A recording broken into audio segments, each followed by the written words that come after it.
দেশের বর্তমান সরকারকে অস্থিতিশীল করতে কথিত স্বৈরাচার দূষণরা বিভিন্নভাবে বিনা ভোটে সরকারের প্রধান পদত্যাগ করে পালিয়ে যান।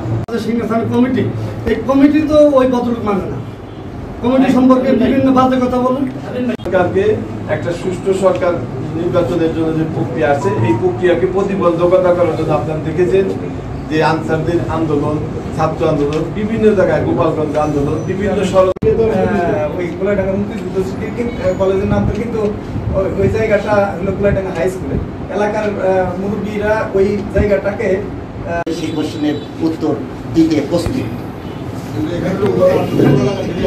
না করে।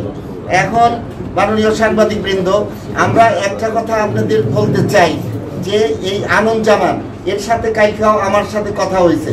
সে কিন্তু মিঠুন নাম বলে নাই, সে কিন্তু কোনো নাম বলে নাই, সাগরের নাম বলে নাই, এবং সে বলছে যে আমার একটা ফেক আইডি আছে। আমার আইডি থেকে উনি যে বক্তব্যটা দিচ্ছেন সেটা বলছে, স্বীকার করছে। বাট আর একটা আইডি নাকি আছে, সেই আইডি থেকে দুইজনের নাম দিয়ে একটা কথা বলছিল যে এরা চাঁদা চাইছে, কিন্তু সেটা তিনি স্বীকার করেন নাই, ওইটা তার আইডি না।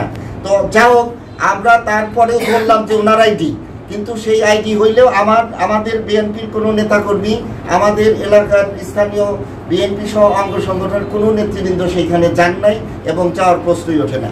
এখন একটা কথা আমি বলি, সেইটা হইতেছে আপনারা এই 5 তারিখে দেশ দ্বিতীয়বারের মতো বৈষম্য বিরোধী ছাত্র আন্দোলনের সময় তারা এই বিজয় অর্জন করার পর আমরা স্বভাবতই ধারণা করছিলাম যে অনেকের আওয়ামী লীগের নেতারা অনেকেই মনে করেছিলেন যে এই সরকার পতন হইলে অনেক তাদের ওবায়দুল কাদের থেকে শুরু করে আমি পতন করেছে।